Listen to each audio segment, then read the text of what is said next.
Hello guys, welcome and welcome back to my channel. আমি যোৱাকালি plan কৰিলো যে আমি আজি নভাত খাম আৰু এতিয়া আমি পুৰা মানুহ মাতি ফুৰিছো কাক মাতিম এনেকে মানুহ মাতি ফুৰিছে এতিয়া ক'ত ভিতৰে গৈ কেনে মানুহ মাতিম ৰাস্তা দি নাযাও এলা লাগিছে অ ৰাস্তা নাই নেকি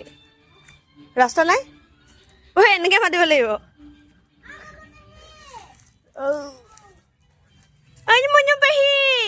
লগত মানুহ মাতিব গৈছে এই নামটো কি আছিলে তোমাৰ অমৃতা বৰদলৈ এইটো আমাৰ ঘৰ গছ গছনিৰে ভৰপুৰ ভগৱানৰ কৃপাত এইটো কাৰণে আমাৰ ভাল লাগে এটা আমাৰ নাৰিকল গছ কিমান পুৰণা মই জন্ম নোহোৱাৰ আগৰে নাৰিকল গছ নাৰিকল আছে দেই এইয়া খানা বনাই আছে তাতেও পৰা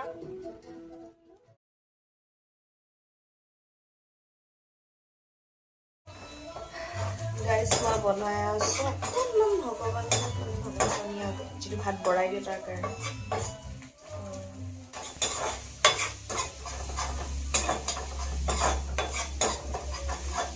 খানা প্ৰায় ৰেডি বনাবলে ৰেডি আমাৰ গুৱাহাটী মাইনা আলিছে আন্টি কি বনাই আছে মাংস বনাইছে ইয়াতে মাংস বনাব তাতে মাছ ইয়াতে মাছ ভাজি আছে খুৰীয়ে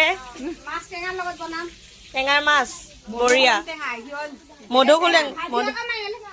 এইটো ভাজি হ'ল অ সিফালে ভাজিও হৈছে ভাজি কণ্টেণ্ট কি ধুনীয়া কালাৰফুল ভাজি অলপ দালি আছে তলত দালি আছে নেদেখাও আৰু সেইটো এইটো মাংস ইয়াতে মাংস বনাম আৰু আমাৰ ভিতৰতো বনোৱা হৈছে প্ৰায় যিখিনি দিবলগীয়া আছিল আৰু এয়া আমাৰ ঘৰৰ পৰিৱেশ গাঁৱৰ পৰিৱেশ কি এক্সপ্লেইন কৰিম ৰাইট তো যিহেতু আই বিলং টু গাঁও মোৰ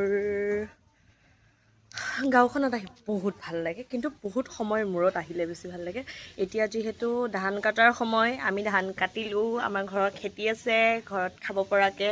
গতিকে আমি ধান কাটিলোঁ ধান মাৰিলোঁ এতিয়া নতুন চাউল নতুন ভাত খাম মানে নতুন চাউল আমি আগবঢ়াই দিছোঁ ভগৱানৰ ওচৰত আকৌ আমি আগবঢ়াবলগীয়া আছে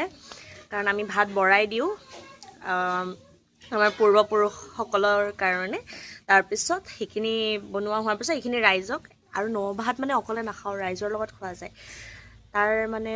ফূৰ্তি বেছি তো সেইটো কাৰণে ন ভাত আমি ৰাইজৰ লগত খাম তাৰ